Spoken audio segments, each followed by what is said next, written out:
Hello everyone, I am Meena Bhardwaj and welcome to the Luminant Eyes Academy. Very good morning to all of you. तो आज हम एक बहुत ही important topic के साथ आए हैं जो कि ना एक सिर्फ करंट अफेयर का पार्ट है, इवन हमारी डेली लाइफ का पार्ट बन चुका है।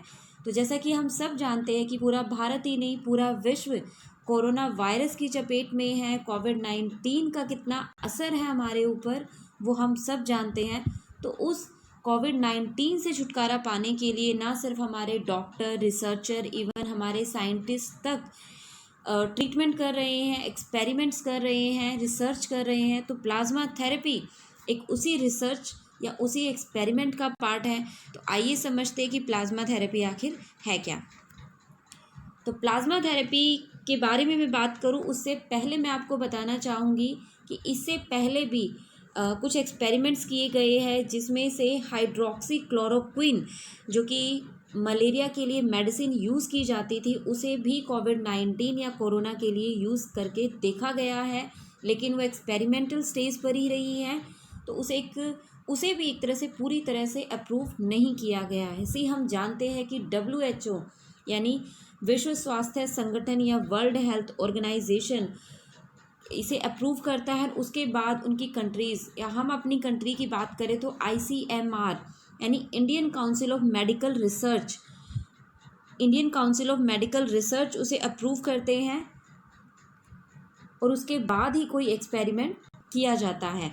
तो नेक्स्ट अगर हम बात करें प्लाज्मा थेरेपी की तो ये भी एक एक्सपेरिमेंट है जो हाइड्रोक्सी क्लोरोक्विन के बाद यूज़ किया जा रहा है उन पेशेंट पर जिन्हें कोरोना वायरस हो गया है या कोविड-19 हो गया है। तो प्लाज्मा थेरेपी को कॉन्वलसेंट प्लाज्मा थेरेपी भी कहा गया है। तो कॉन्वलसेंट प्लाज्मा थेरेपी क्या होता है कि जब एक पेशेंट यानी जो रिकवर कर चुका है कोविड-19 या उसे वायरस अफेक्ट कर चुका था और उसकी बॉडी अब उस वायरस से रिकवर कर चुकी है, तो उसकी जो रिकवर्ड बॉडी है उससे जो प्लाज्मा यूज़ किया जाएगा किसी दूसरी बॉडी के लिए, सिक पर्सन के लिए, तो उसे कॉन्वलसेंट कहा जाता है। नेक्स्ट अगर हम बात करें तो इसमें हमारी जो इम्यूनिटी होती है उसे स्ट्रॉन्ग बनाया जाता है और उसके थ्रू हमारी बॉडी में जो एंटीबॉडीज़ होती है उनसे एक सिक पर्सन को ट्रीट किया जाता है। तो कुछ पैथोजन या हम कहें कि जो वायरस हमारी बॉडी पे जब अफेक्ट डालना शुरू करते हैं तो उससे हमारी बॉडी क्या करती है, एंटीबॉडीज़ बनाना शुरू कर देती है, जिसे रोग प्रतिरोधक क्षमता भी कहा जाता है। तो वो एंटीबॉडीज़ हमारी बॉडी को प्रोटेक्ट करती है उन पैथोजन या उन वायरस से। तो ये थेरेपी या प्लाज्मा थेरेपी उसी के ऊपर है। आइए जानते हैं इसके बारे में कुछ और।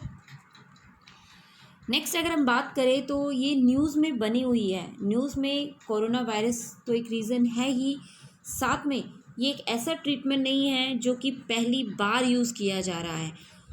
प्लाज्मा बहुत पहले भी यूज़ किया जा चुका है, इसके एक्सपेरिमेंट, इसके ट्रीटमेंट किए जा चुके हैं, लेकिन कोविड-19 क्योंकि उसका कोई स्टेबल ट्रीटमेंट अभी तक नहीं मिल पाया है तो उसके लिए इसे एक अप्रूव्ड ट्रीटमेंट नहीं माना जा रहा है, इसे एक एक्सपेरिमेंटल स्टेज पर माना जा रहा है। तो जो हमारी हेल्थ मिनिस्ट्री है उनका मानना है कि कोई इनफ एविडेंस नहीं है इस थेरेपी के, तो इसे एक्सपेरिमेंटल स्टेज पर रखा गया है। तो ये नहीं कि आप या डॉक्टर्स कोई भी इस एक्सपेरिमेंट को करना शुरू कर देगा, नहीं। ICMR यानी Indian council of medical research ने इसे under the provision of new drugs and clinical trial rule 2019 के तहत सिर्फ एक्सपेरिमेंटल स्टेज पर रखा है या ट्रायल स्टेज पर रखा है। नेक्स्ट अगर हम बात करें कि प्लाज्मा थेरेपी काम करती कैसे है, तो प्लाज्मा थेरेपी में क्या किया जाता है कि जो एक पर्सन होता है जिसे कोविड-19 हो चुका है या उसे वायरस हो चुका है, तो उसकी बॉडी से क्या किया जाता है, ब्लड लिया जाएगा। क्यों? क्योंकि वो रिकवर कर चुका है, वो ठीक हो चुका है, तो उसकी बॉडी में जो है एंटीबॉडीज़ बननी शुरू हो चुकी है। तो क्या किया जाएगा कि उस रिकवर्ड या जो ठीक हो चुका होगा पेशेंट कोविड-19 से या वायरस से, उसकी बॉडी से ब्लड लिया जाएगा, फिर उससे जो सीरम होगा उसे अलग किया जाएगा।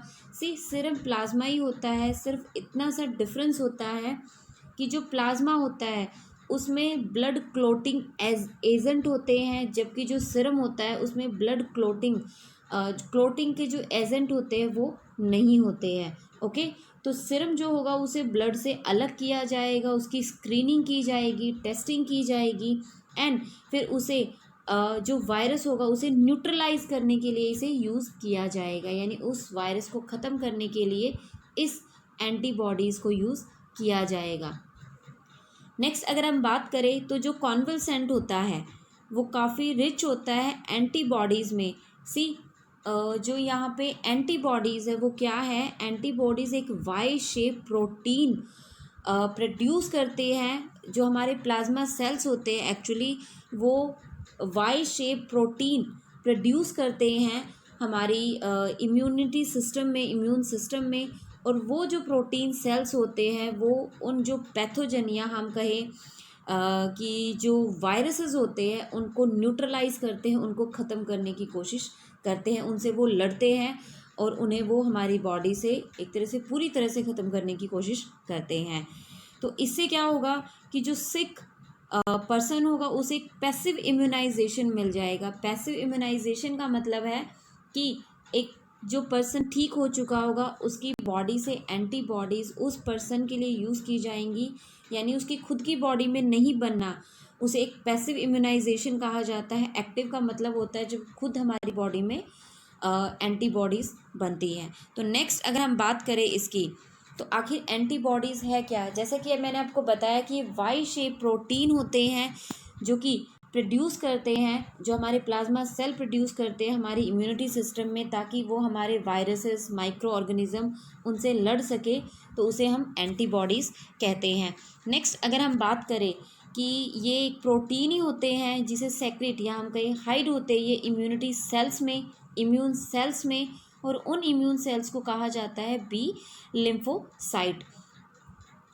बी लिम्फोसाइट उन जो प्रोटीन सेल्स होते हैं या हम कहें कि हमारे जो एंटीबॉडीज़ होती हैं वो हमारे बी लिम्फोसाइट में होते हैं, एंड उन्हें वो एनकाउंटर करते हैं किसी भी वायरस को जो हमारी बॉडी पे असर दिखाने की कोशिश करता है या अफेक्ट करने की कोशिश करता है, तो वो जो हमारी एंटीबॉडीज़ होती है या हमारे जो प्रोटीन होते हैं वो उनके अगेंस्ट लड़ना शुरू कर देते हैं। ओके, नेक्स्ट अगर हम बात करें तो ये आप पिक्चर में देख सकते हैं कि ये एक वायरस या माइक्रो ऑर्गेनिज्म या माइक्रोब्स है, उस पर जो ये आप देख रहे हैं ये हमारी एंटीबॉडीज़ है, ये वो प्रोटीन है जो उसे ख़त्म करने की, उससे लड़ने की कोशिश कर रहे हैं। ओके, नेक्स्ट अगर हम बात करें तो ये फर्स्ट टाइम नहीं है कि पहली बार इसे यूज़ किया गया है, इससे पहले भी यूज़ हो चुका है।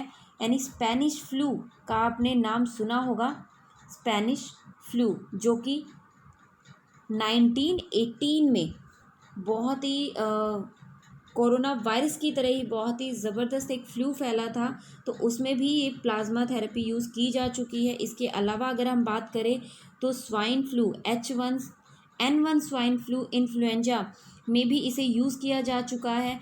एंड इबोला आउटब्रेक जो कि अफ्रीकन कंट्रीज़ में इबोला का असर देखने को मिला था, उसमें भी इस जो हमारी प्लाज्मा थेरेपी है इसे यूज़ किया गया था। तो ऐसा नहीं है कि ये पहली बार यूज़ किया जा रहा है, एक्सपेरिमेंट किया जा रहा है। नेक्स्ट अगर हम बात करें तो जो प्लाज्मा थेरेपी होती है इसके दो पार्ट होते हैं, पैसिव एंड एक्टिव इम्यूनाइजेशन होता है।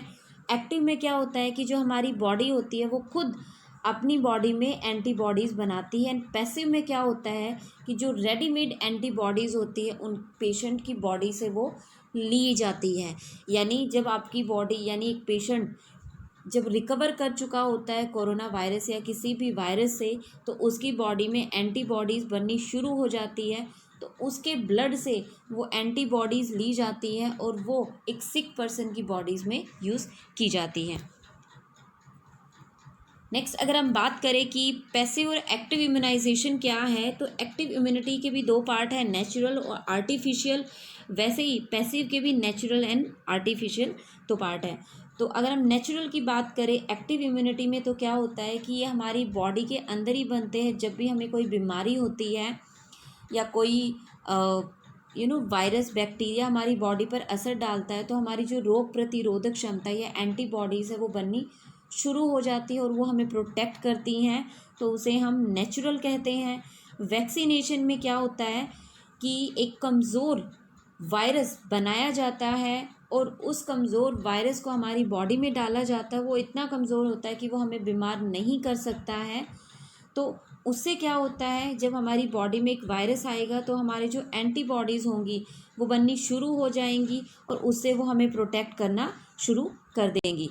तो ये हमारी एक्टिव इम्यूनिटी का पार्ट है जो हमारे ही शरीर में बनती है। और अगर मैं बात करूँ पैसिव इम्यूनिटी की, तो एक जैसे कि एग्जांपल है नेचुरल की, एक माँ के थ्रू जैसे एक बच्चे के अंदर एंटीबॉडीज़ जाती हैं जब वो तो यानी एक जो पर्सन है उससे दूसरे पर्सन में जब ट्रांसफ़र की जाती है एंटीबॉडीज़, तो उन्हें हम पैसिव इम्यूनिटी कहते हैं। नेक्स्ट, वैसे ही जब हम किसी के ब्लड से एंटीबॉडीज़ लेकर किसी दूसरे की बॉडी में ट्रांसफ़र करेंगे, किस सिक पर्सन की बॉडी में, तो उसे हम पैसिव इम्यूनिटी कहेंगे।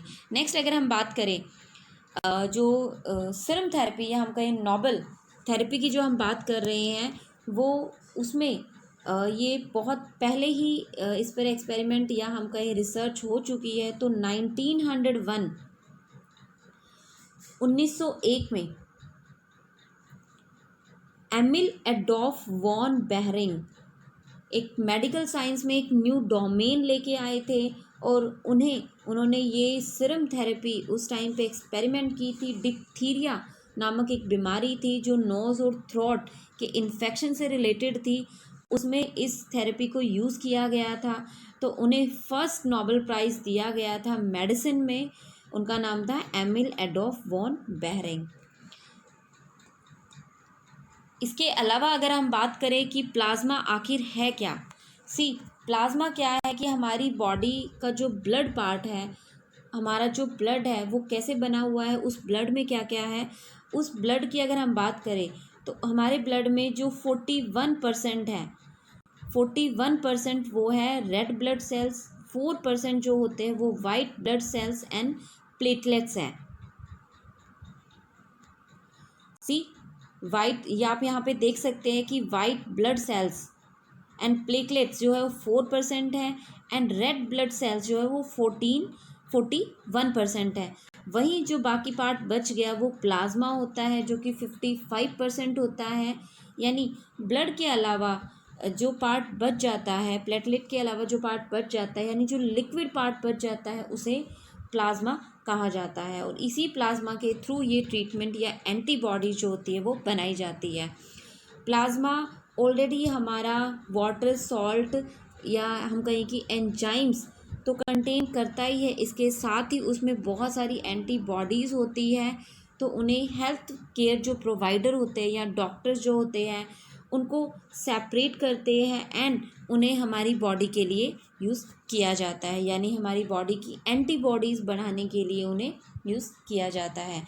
तो यहाँ जो आज हमने किया ये प्लाज्मा थेरेपी के ऊपर था, ये एक्सपेरिमेंटल स्टेज पे है, इसे ट्रीट किया जा रहा है। एक तरह से पूरी तरह से अगर हम ओवरऑल बात करें तो एंटीबॉडीज़ हमारी बॉडी में बनेंगी, उससे हमारी बॉडी रिकवर करेगी ताकि हम इस वायरस या किसी भी वायरस से खुद को प्रोटेक्ट कर सके।